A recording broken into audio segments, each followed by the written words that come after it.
400 prophecies that Yahushua fulfilled, and they were prophesied over a 1500-year time. So they said for a man to come through out of all these people over a 1500-year period and fulfill 400 prophecies, they can't even get it for one prophecy. If it was true for one prophecy, they said it's a remarkable number. It doesn't exist.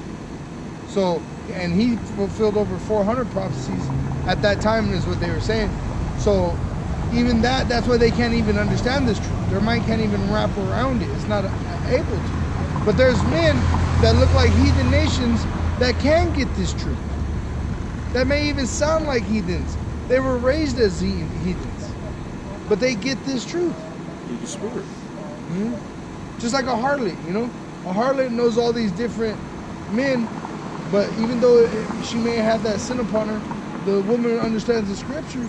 It's because the Lord's supping with that woman. Oh. Just like with a man. Yeah, a man might go, the Lord have a man raised in all these different heathen customs, but once he hears the truth, it registers to him.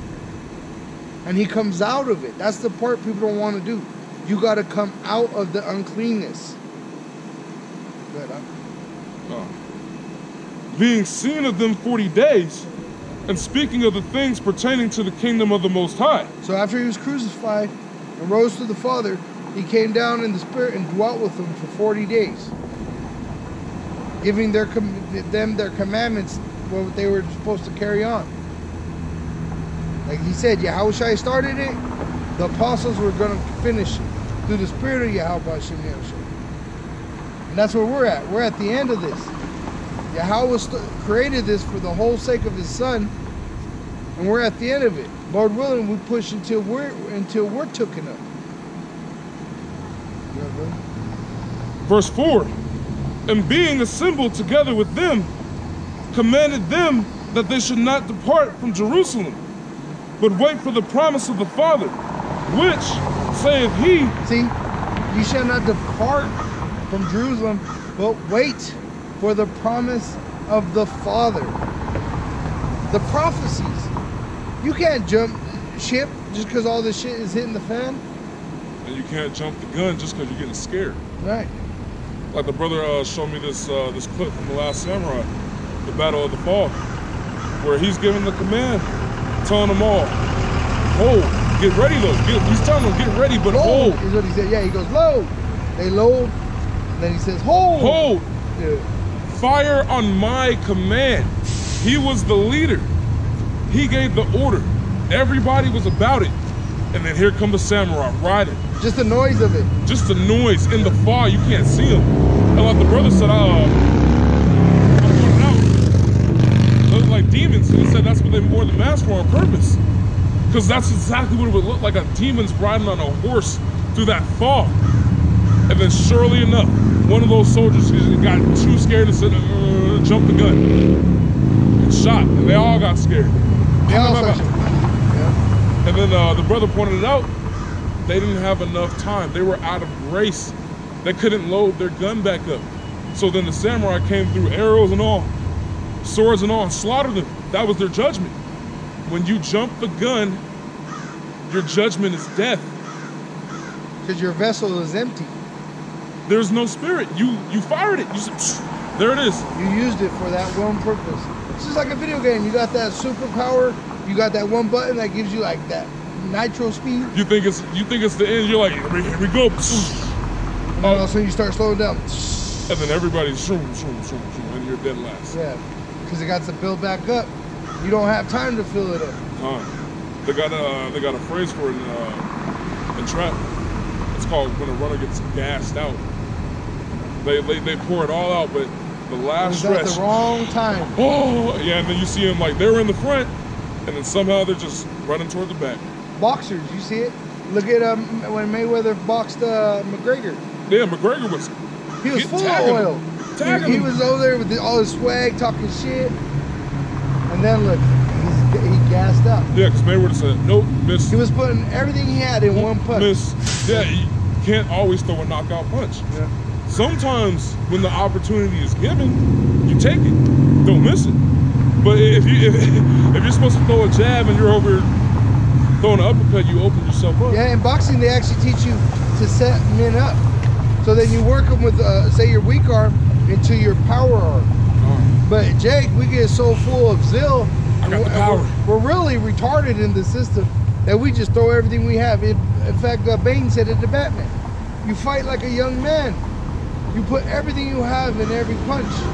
And that leaves you with nothing. That's like eating everything you have. You get so many groceries and you just eat it in one meal. And then you wonder why you don't have all groceries all through the night. Got it set.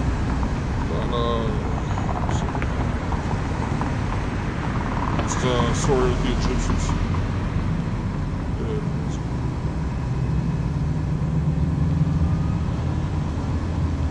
Where he taxed the Egyptians for wheat. Who, Abraham? No, not Abraham. It's a lot. It's not important. Okay. But it's the, I wanted to get out the scripts, but it's the one talking about where they went, it was a famine in the land, and they sold their horses and their donkeys. Oh, that's 49 of Genesis 40. No, not 49, that's the promises. 41. And the dollar faileth. Because like you said, these people have the mentality of, let me eat all of my spoils now. Yeah. Because I'm going to go get some more spoils. But we're in a time of famine. Literally, we're in a physical famine right now, and we're in a spiritual famine too as well, because the famine of the word is almost here. It's not 41, it is 40. Oh, I got it right here. It's, yeah, 40... 47. 47:15.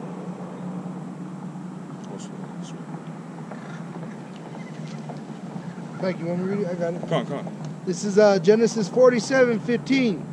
And when money failed in the land of Egypt and in the land of Canaan, all the Egyptians came unto Joseph and said, give us bread, for why should we die in thy presence? And we've been bringing this one out. The brother through the Spirit's been bringing this one out, and I've been understanding it more and more through the Spirit because I've been praying on it. He's saying, literally in America, everybody's relying on the dollar, relying on the dollar, relying on the dollar. The dollar's already failed. So what happens when you go to the store and you can no longer buy food? You're going to go to Trump and say, give us a solution.